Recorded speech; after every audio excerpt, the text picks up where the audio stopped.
우리 살아가다 보면 없으면 불편한 것들이 있습니다. 특히 있다가 없으면 불편한 것들이 있습니다. 여러분, 있다가 지금 가지고 있는데 갑자기 없어지면 제일 불편한 거 뭐 딱 떠오르세요? 많은 분들 스마트폰.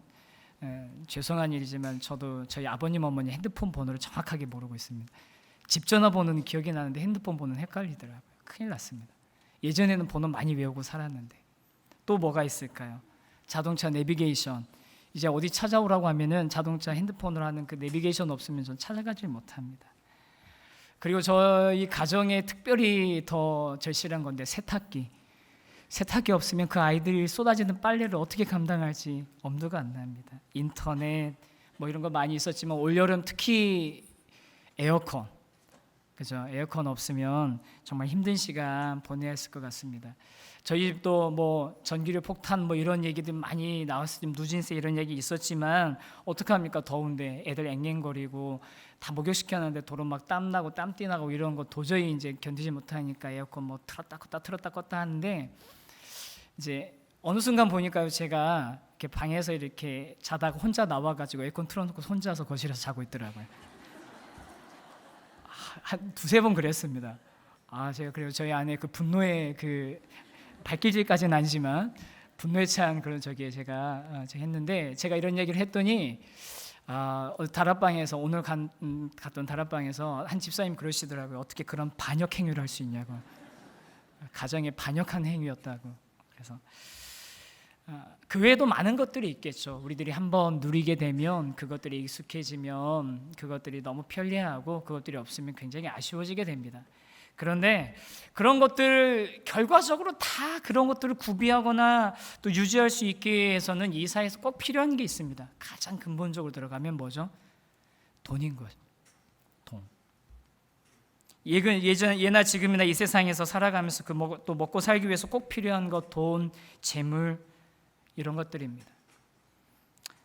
사회 약자들에게는 상대적으로 이 재물이나 부를 가질 수 있는 기회가 적게 돌아가기도 하고요. 또 강자들에게는 더 많은 재물이나 기회가 제공되는 것은 어쩔 수 없는 현실인 것 같습니다. 이런 이야기를 왜 이제 시작하냐면요, 오늘 본문의 이 기회, 아주 최소한 것, 편하고 누릴 수 있는 것들, 그런 것들을 확보할 수 있는 그런 기회나 재화가 아주 가장 적게 돌아갔던 사람이 그 시대의 상황으로 봤을 때 그런 처지에 놓여있던 사람이 등장하기 때문입니다.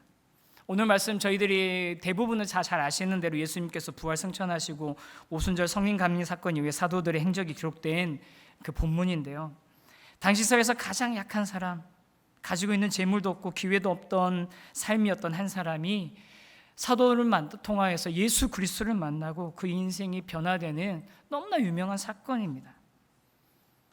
이 사도행전 3장 22절에 보면 이 낳은 사람의 나이가 40세가 넘었는데 그의 증상은 뭐였냐면요, 나면서부터 걷지 못하는 것이었습니다. 태어나면서부터 걷지 못했습니다. 20살의 교통사고나 불의의 사고로 못 걷게 된 게 아니라 태어나면서부터 걷지 못한 상태로 40년을 살았습니다. 하반신마비. 이 사람이 생존할 수 있는 방법은 구걸밖에 없었던 것이죠.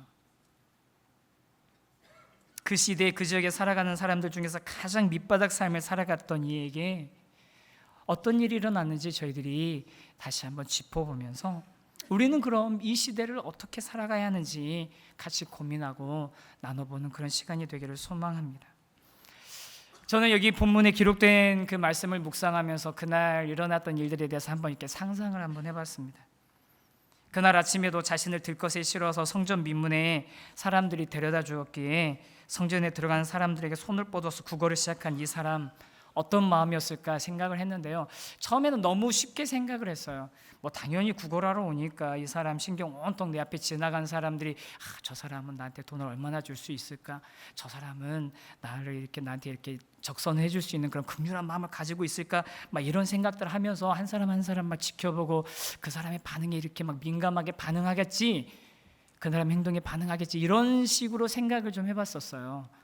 그러지 않을까. 그런데 조금만 더 곰곰이 생각을 해보니까 그 사람의 입장이었다면, 내가 태어나서부터 걸을 수 없는 사람이었는데 지금 딱 제 나이가 40이 좀 넘었거든요. 이 나이에 성전 앞에 분당 우리 교회 저 입구 앞에서 오늘도 구걸하러 누군가 나를 이렇게 데려다가 그 앞에다 앉혀놓으면 저는 그 제 앞을 지나가는 그 수없이 많은 사람들을 향해서 어떤 마음을 품고 있었을까? 아니면 아침에 출발한 사람들이 나를 이렇게 데려갈 때 어떤 마음을 가질까라고 생각해 보니까 절대로 이러진 않았을 거야. 야, 오늘 난 얼마를 벌 수 있을까? 난 오늘 얼마를 얻을 수 있을까? 오늘 얼마나 놀라운 일이 나한테 일어날까? 이런 생각은 하지 않았을 것 같아요. 한 번도 스스로 서거나 걸을 수 없었고 적어도 10수년은 그 자리에서 손을 벌리고 있는 그 사람의 마음을 조금 더 생각해 보니까 그 마음이 공감이 되는 거예요. 내 선택과 의지와는 전혀 상관없이 생긴 절망적인 상황이 40년간 계속되고 있었습니다. 여러분, 미국에서 방영된 인기 애니메이션인 심슨스 패밀리 혹시 그런 이렇게 한두 번은 보신 적 있으실 거예요. 좀 괴상하게 생긴 노란 사람들이 막 말도 안 되는 일들 하는 그런 애니메이션인데 저는 뭐 챙겨보는 건 아닌데 우연히 지나가다가 그 만화에 나오는 장면을 누가 이렇게 캡처해 놓은 것을 봤습니다. 뭐냐면요, 그 애니메이션의 주인공의 호머 심슨이 죽음을 받아들이는 단계를 이렇게 의사와 상담하면서 경험하는 거예요. 첫 번째는 부정입니다. 뭐라고? 그런 일이 나한테 일어날 수 없어. 나는 죽지 않을 거야. 그 다음에 분노입니다. 이 돌팔 의사 같은 이라고 당신이 뭘 알아? 잘못 오진했을 거야. 그 다음 공포입니다. 그럼 지금 내가 이 다음 단계는 도대체 저한테 무슨 일이 일어나는 건가요? 그 다음은 흥정입니다. 선생님, 제가 뭐든지 할 테니까, 얼마라도 억만금이라도 낼 테니까 저 좀 고쳐주세요. 그 마지막 단계가 뭐냐면 체념입니다. 수용. 그래, 사람은 누구나 다 죽는 거지. 인생 뭐 있어. 이런 개념에서 본다면 아마 이 나면서부터 걷지 못했던 이 사람은 이미 체념과 수용의 단계에 접어들었었을 것 같습니다. 참 이상하죠. 하나님께서 임재하시고 예배 받으시는 성전 문 앞에 있지만 하나님에 대한 기대도 전혀 없고요. 내 삶이 더 나아질 것에 대한 희망도 없고 다만 조금이라도 기대하는 것이 있다면 그냥 동전 몇 입 아니면 던져주는 먹을 것 조금 외에는 아무에게도 어떤 것도 기대하지 않는 상태에 그런 상태에 놓여 있었을 것 같습니다. 그러면서 한 가지 두려운 마음이 들었습니다. 적어도 나는 이런 영적인 무기력한 상태에 빠지지는 않아야 될 텐데. 살아가는 성도님, 이 자리에 함께 계신 귀한 믿음의 동역자 여러분, 적어도 저와 여러분은 영적으로 이런 무기력함과 체념의 상태에 빠지지 않게 되기를 간절히 소원합니다. 안타깝게도요, 우리 교회만 좋다는 게 아닌 그런 차원에서 얘기하는 게 아니라 다른 곳에서 신앙생활 오랫동안 신앙생활 하시다가 우리 교회로 오신 분들을 만났을 때 예전에 그런 분들 중에 자기는 교회에 대해서 예배에 대해서 어떤 기대도 하지 않고 여태까지 살아왔었다. 그렇게 매주 한 번도 빠지지 않고 교회를 다녔지만 하나님이 나의 삶에 어떤 일을 해주실 것이나 아니면 그 예배를 통해서 어떤 변화가 일어날 것이나 내 삶에 하나님의 놀라운 능력이 나타날 것에 대한 어떤 기대도 하지 않고 살아왔었는데 우리 교회에 와서 그 시간들이 후회가 된다는 식의 이야기를 하시는 경우를 여러 번 들은 적이 있습니다. 그래서 먼저는 저와 여러분이 너무 오랫동안 습관적으로 해온 신앙생활이나 예배였기 때문에 어떤 변화도 기대하지 않고 하나님 어떤 일하심도 실제적인 그런 기대가 아니라 그냥 종교적인 영역으로 나의 의무로 그냥 내가 하지 않으면 거리낌이 생기기 때문에 그래서 하는 그런 신앙생활의 모습이 되지 않기를 간절히 소원합니다. 그리고 반대로 오늘 이 저녁에 하나님의 일하심을 기대하면서 이 자리에 모이신 귀한 성도님들께서는 영적으로 육적으로 무기력에 빠져있는 사람이 아니라 그렇게 무기력해 있는 우리 주위의 사람들을 세워주고 일으켜주는 베드로와 요한 같은 제자의 모습으로 살아가게 되기를 간절히 소원하고 축복합니다. 그러면 우리가 어떻게 이렇게 영적으로 육적으로 무기력에 빠져 있는 이 40년 동안이나 단 한 번도 걸을 수 없고 자기 힘과 노력으로는 그 상황을 빠져나올 수 없는, 그 문제를 해결할 수 없는 상태에 놓여 있는 이런 사람들을 우리가 일으켜주고 그들을 세워줄 수 있겠습니까? 영적인 무기력에 빠져 있는 이들을 일으켜 세워주는 그런 삶을 살기 위해서 우리가 해야 될 첫 번째 단계는 무엇이냐면요, 우리 주위의 사람들을 주목해서 바라봐야 한다는 것입니다. 아마 이 사람은 그냥 앉아가지고 사람들 얼굴도 보지 않았을 것 같아요. 그냥 내 시선의 높이가 맞춰지는 데서 사람들 발끝이나 쳐다보고, 막 샌들을 신고 다녔을 테니까 먼지 묻은 그 발끝들이나 쳐다보고, 저 사람은 좀 좋은 거 신었네, 저 사람 신발은 좀 낡았네, 이런 모습이나 보고 있었을 텐데, 그렇게 무기력해 사람의 발끝이나 쳐다보고 있는 그 무기력해 앉아있는 그를 발견한 베드로와 요한은 성경에 보니까 뭐라고 표현이 되어 있냐면 그를 주목하고 멈춰 섰다고 됩니다. 4절을 우리가 같이 한번 읽겠습니다. 시작.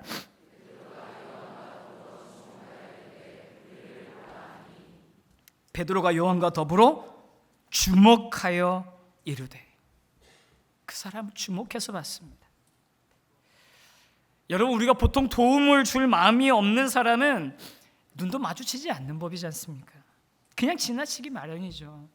우리 지하철이나 이런 데에서 저만 그러는지 모르겠는데 저 멀리서부터 무슨 이렇게 라디오 이렇게 막 이렇게 소리 들리고 그러면 벌써 시선을 스마트폰에 딱 고정하거나 아니면 딴 데로 눈을 마주치지 않습니다. 주목하지 않습니다.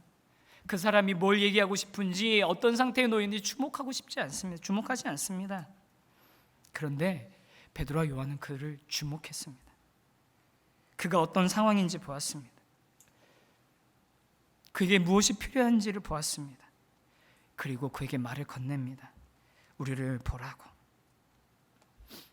사랑하는 성도 여러분, 예수님께서는 선한 사마리아인의 비유에서 직접적으로 가르쳐 주시기도 하셨고, 양과 염소의 비유를 통해서도 경고하셨고, 또 예수님 당신께서 직접 스스로 본을 보이시는 그런 삶을 통해서 뭘 해 보여주셨냐면, 질병이나 궁핍이나 갇힘이나 장애나 배고픔이나 죽음이나 귀신 들림 같은 당장의 문제를 지닌 이들을 향해 그냥 위로해 주거나 등 두들겨 주고 언젠가 나아지겠지, 천국 가면 괜찮아질 거야, 이 고통 끝날 거야 라고 그냥 그 정도로 끝나자 얘기하고 멈추지 않으셨습니다.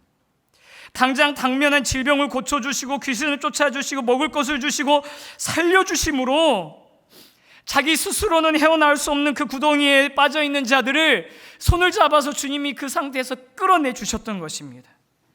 예수님께서 직접 전하신 천국의 복음은 그냥 마음을 감동시키는 연설로 끝난 것이 아니라 실제적으로 사람들이 자신의 삶에서 하나님의 통치하심과 능력과 사랑과 기쁨을 맛보게 해주시는 것이었습니다. 우리가 예수님을 본받는다면 예수님께서 그러셨던 것처럼, 제자들이 그랬던 것처럼 우리 주위에 있는 낙심하고 절망하고 고통당하는 이들을, 그들의 삶을 주목하고 그들이 지금 무엇이 필요한지, 무엇 때문에 괴로워하는지 우리가 바라봐야만 합니다. 저는 작년부터 이 시를 굉장히 좋아해서 여러 번 다시 읽고 반복해서 하는 시가 하나 있습니다. 나태주 시인의 풀꽃이라는 시인데요, 아는 분들도 있으시죠? 굉장히 짧습니다. 자세히 보아야 예쁘다, 오래 보아야 사랑스럽다, 너도 그렇다. 여러분, 보지 않고 지나치면 그 사람의 가치를 알 수 없습니다. 그 사람의 고통을 알 수 없습니다.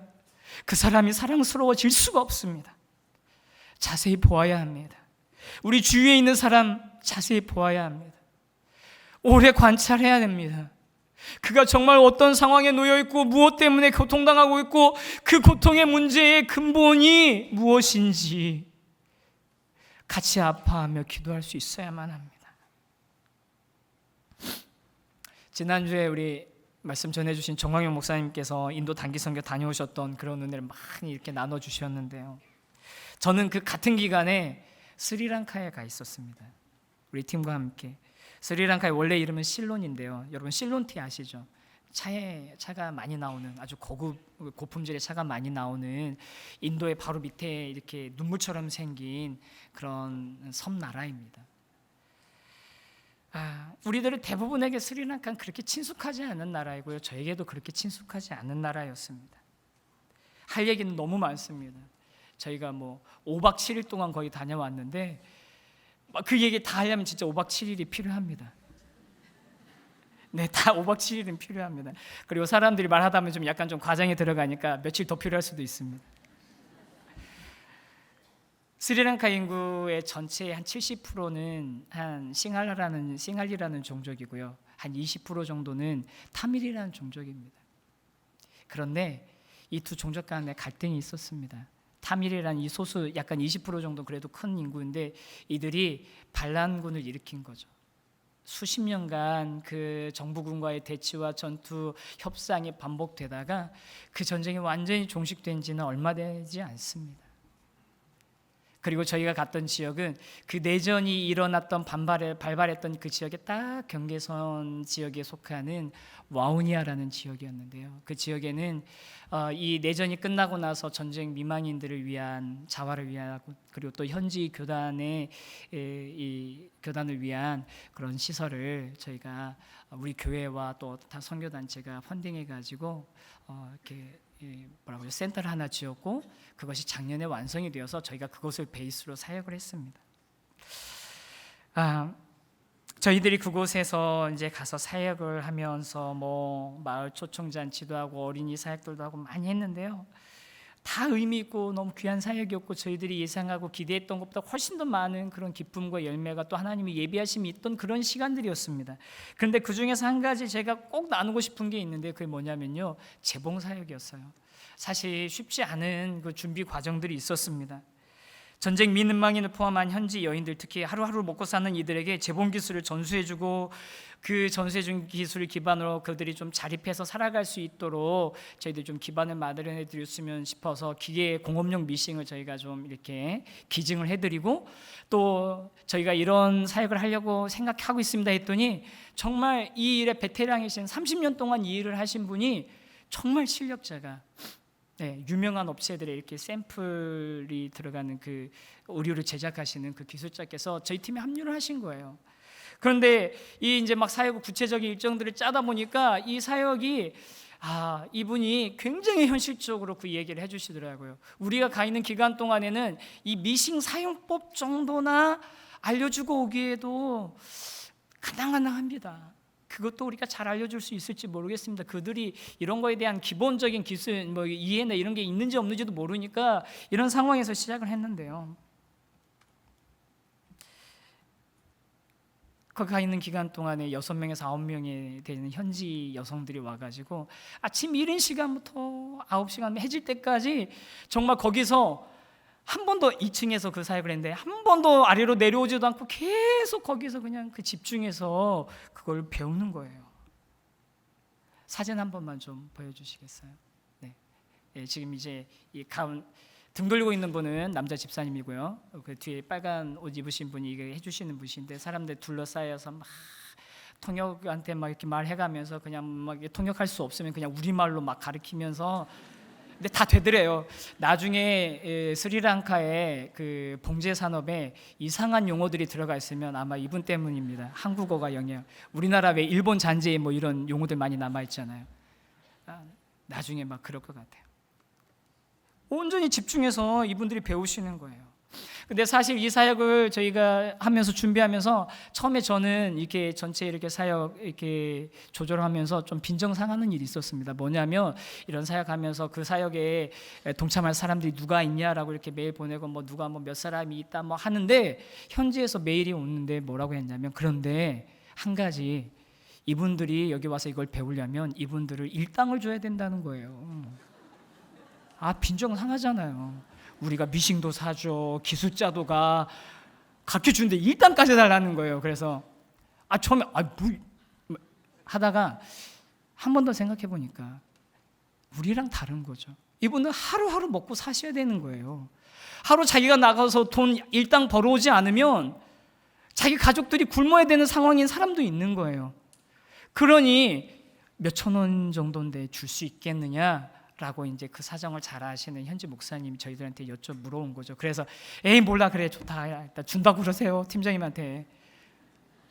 그렇게 한다고 그러세요 하고서 메일 딱 보내고 딱 덮어버렸는데, 근데 여러분, 이 여인들이 와서 첫날 오전에 딱 한 타임 배우고 나서요, 바로 이렇게 얘기하시는 거예요. 저희 일당 안 주셔도 돼요. 저희 밥 안 챙겨주셔도 돼요. 저희가 밥 싸갖고 와서 배울게요. 저희 좀 알려주세요. 그래서 온전히 집중해서 그걸 가르쳐 주신 거예요. 생각했던 것보다 더 많은 것들을 가르쳐 주시고, 가져갔던 재료로 티셔츠, 셔츠도 하나씩 만들어서 입으시고, 이런 냉장고 바지도 하나씩 만들어서 입으시고. 그런데 이 이제 마지막 가르치시는 시간이 다 돼 가니까 이 가르쳐 주시는 집사님이 틈만 나면 옆에 있는 작은 방에 와서 우시더래요. 저는 못 봤는데 같이 2층에 있던 분들이 틈만 나면 와서 엉엉 우시고 가시고, 틈만 나면 엉엉 우시고 가시고. 그래서 눈이 퉁퉁 부으셨어요. 왜 그러냐고 그랬더니, 여태까지 내 인생과는 전혀 상관없는 사람이라고 생각했던 그들에게 본인이 30년 동안 이 일을 해오면서 이 일이 정말 가치 있고 누군가를 살리고 누군가를 회복시키는 일이 될 거라는 건 한 번도 생각해 보지 못했는데, 그런 걸 생각해 보지 못했는데, 자기가 그런 일에 사용되어지고 있는 것에, 자기가 그 30년 동안 해온 일이 그렇게 하나님의 일에 사용되어지고 있는 것에 너무 감사하고 감격하고 은혜를 누리시게 된 거죠. 단기 선교를 통해서 이렇게 재봉 기술을 전하거나 안경 사역을 하거나 의료 사역하거나 빈민들에게 구제와 긍휼의 빵을 나눠주는 사역을 하는 이유는, 낙심하고 무기력하고 스스로 헤어나올 수 없는 상황에 놓인 이들에게 소망과 일어설 힘을 주기 위함입니다. 왜냐하면 복음은 총체적이기 때문입니다. 죽어서 천국 가는 것 이상, 여러분 지금 고난 가운데 있는데 그냥 잘 견디세요. 천국 가면 다 끝나요. 그렇게 말하는 것 이상의 능력이 바로 복음이기 때문입니다. 복음은 받아들이는 그 사람의 삶이 이전에 빠져있던 무기력과 무능으로부터 벗어나 새 힘을 얻고 표대를 향하여 달려가는 삶으로 변화되는 것이 바로 복음인 줄 믿습니다. 저와 여러분도 지금 우리의 삶의 자리에서 영적으로 육적으로 무기력해지고 낙심한 사람들을 주목하고 그들을 향해 우리의 따뜻한 시선을 주고 우리의 손길을 건네 일으켜주고 마음을 열어 사랑을 전해줌으로써 그들이 예수 그리스도의 사랑을 알고 예수 그리스도의 능력으로 말미암아 그 상심한 자리에서, 낙심한 자리에서, 무기력한 자리에서 일어나 생명과 소망을 얻고 이 땅에서 하나님 나라를 맛보게 하는 것이, 먼저 복음을 맛본 우리 안에 예수 그리스도가 있는 참 제자의 삶의 모습인 줄 믿습니다. 우리가 그렇게 예수 그리스도를 가슴에 품고 낙심하고 무너져 있는 사람들을 주목할 때 현실적인 필요와 더불어 근본적인 필요를 바로 발견하게 됩니다. 그것은 바로 진정한 회복은 근과 은이 아닌 예수 그리스도 통해 이루어진다는 사실입니다. 아무 소망 없이 구걸했던 이 사람에게 베드로와 요한이 말을 걸자 자연스럽게 이런 반응이 나왔습니다. 5절입니다. 5절 한번 같이 한번 읽겠습니다. 시작. 그가 그들에게서 무엇을 얻을까 하여 바라보거늘. 뭘 기대했겠습니까? 동전 몇 입, 빵 조각이, 먹을 거, 아마 그 정도 이상 생각 못했을 것입니다. 그런데 생각하지 않은 말을 상대가 건네는 것입니다. 6절입니다. 또 읽겠습니다.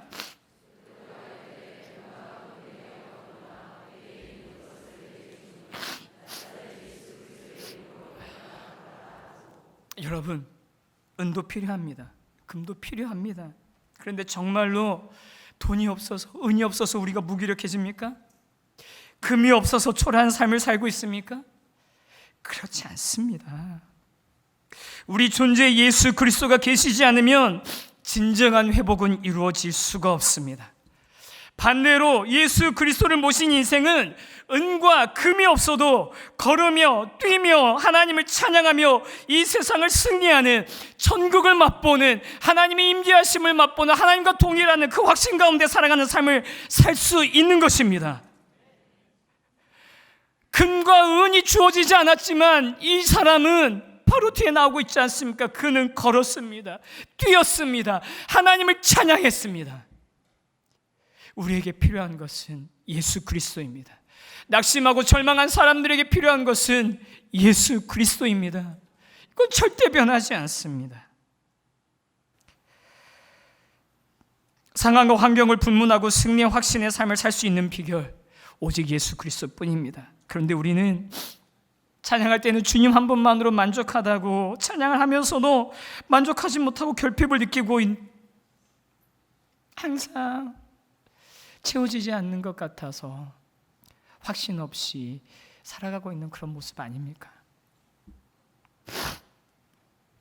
저희 유진이가 조금 더 커가지고 이제 4살 첫째가 내 유진인데 조금 더 커서 제가 자기 얘기를 하고 다닌다는 걸 알게 되면 그때는 좀 더 조심을 해야 되는데 아직은 인지하지 못하고 있으니까 네 조금만 얘기할게요.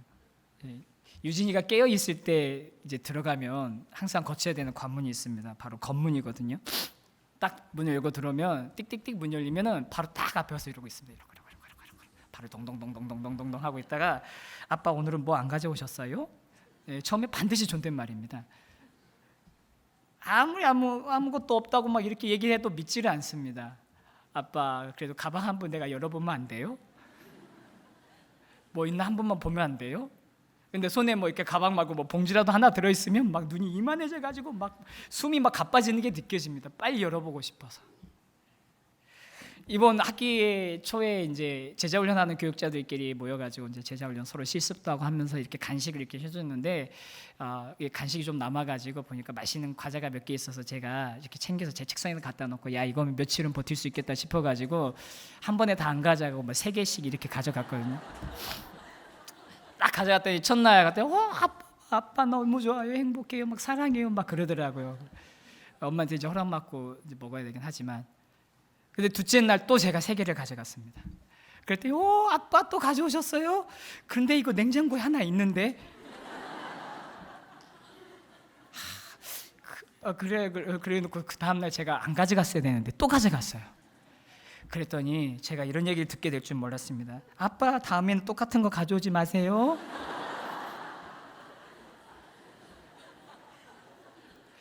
다음엔 똑같은 거 가져오지 말라.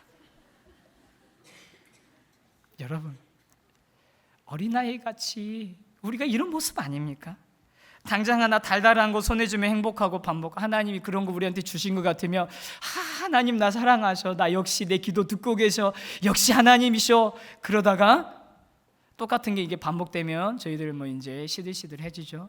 그러다가 빈손으로 오면서 아빠 와서 안아줄게 그러면 바로 들어가서 불록놀이 합니다.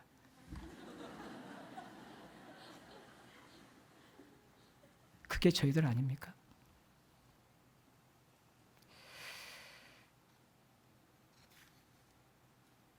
사랑하는 성도 여러분, 내 손에 쥔 것 때문에 기뻐하고 슬퍼하는 그런 신앙이 아니라 내 안에 있는 예수 그리스도, 나를 사랑하신 하나님, 그분 때문에 정말로 기뻐하고 만족할 수 있는 저와 여러분 되시기를 간절히 소원합니다.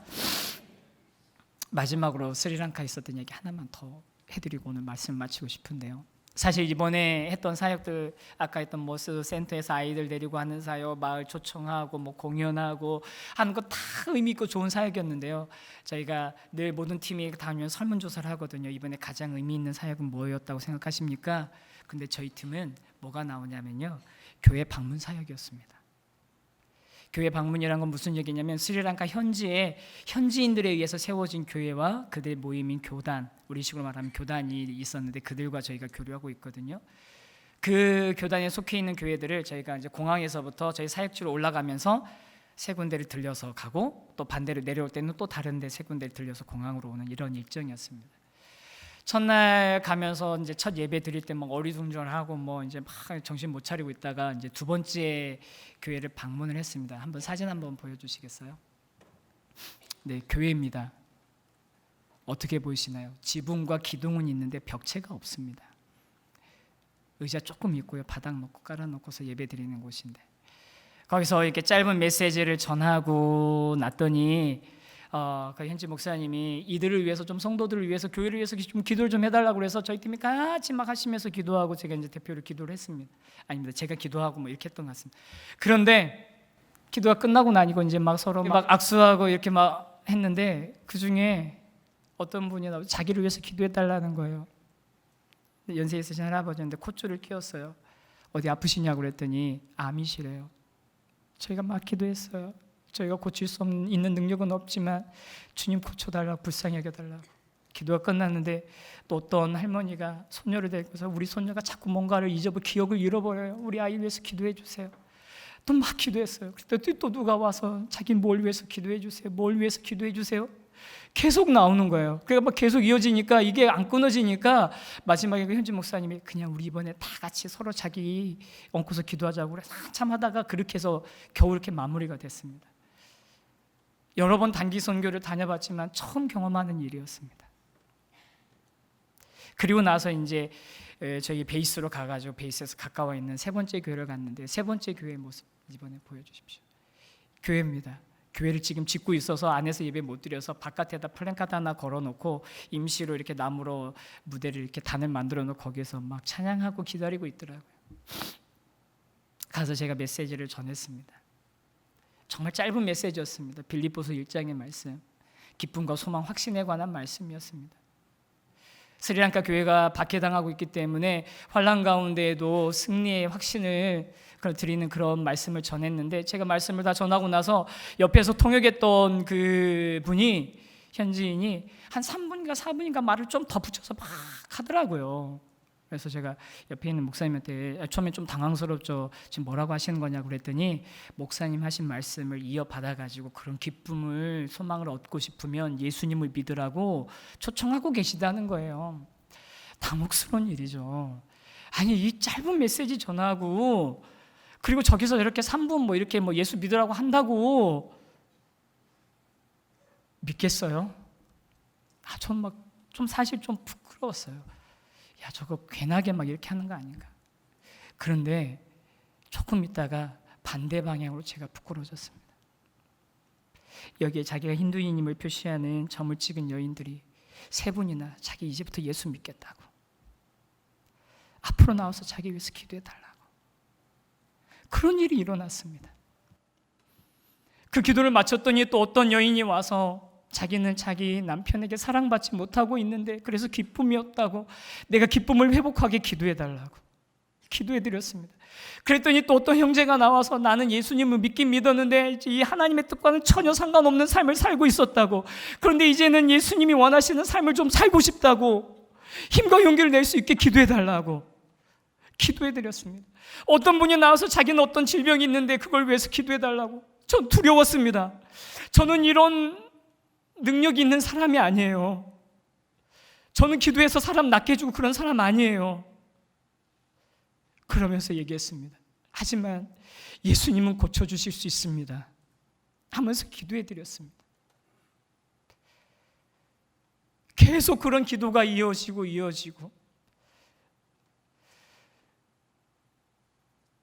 여러분 우리가 습관적으로 아무런 기대 없이 하나님이 정말 내 삶 가운데 일하실 거라는 확신 없이 오늘 내가 하나님 앞에 드리는 기도가 정말 하나님이 일하시고 하나님이 들으시는 기도라는 그런 아무런 소망도 없이 그냥 우리의 감정을 조금 다스리기 위해서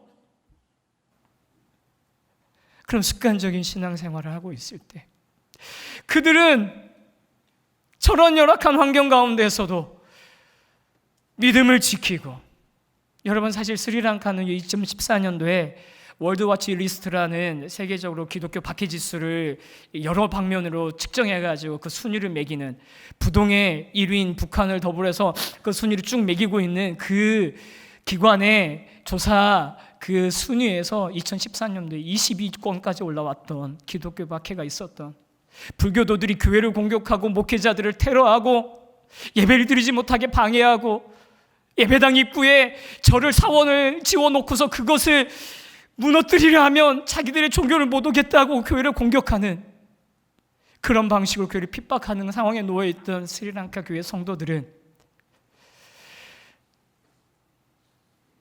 예수 그리스도의 이름으로 기도해 줬을 때 자신들의 문제가 해결될 것임을 믿고 확신하고 소망하며 자신들을 위해 기도해 달라고 우리들 앞에 나왔던 것입니다. 사랑하는 성도 여러분, 저와 여러분이 이 확신을 회복하기를 간절히 소원합니다. 은과 금이 아니라 예수 그리스도가 계시면 그 우리의 모든 근본적인 문제가 해결되어지고, 예수 그리스도가 계시면 은과 금이 없어도 우리가 확신에 찬 그리스도인의 삶을 살 수 있다는 것. 그리고 절망과 낙심 가운데 무기력에 빠져있는, 자포자기에 빠져있는 자들에게 은과 금이 아니라 예수 그리스도가 필요하다는 것을 깨닫고 그 예수 그리스도를 우리에게 전하기 위해서 그들에게 다가갈 수 있는 저와 여러분의 삶이 되기를 간절히 소원합니다. 은과 금이 내게 없어도 내게 있는 것으로 내게 확실히 있는 예수 그리스도를 증거할 수 있는 저와 여러분의 삶, 그 예수 그리스도를 나타내지 않고는 견딜 수 없는 삶, 우리 주변에 그 예수 그리스도가 필요한 사람들을 우리가 자세히 바라보고 주목하고 그들을 향해서 내게 있는 것으로 줄 수 있는 삶, 그런 삶을 향해서 나가시는 확신에 찬 그리스도인의 삶이 되기를 간절히 소원합니다.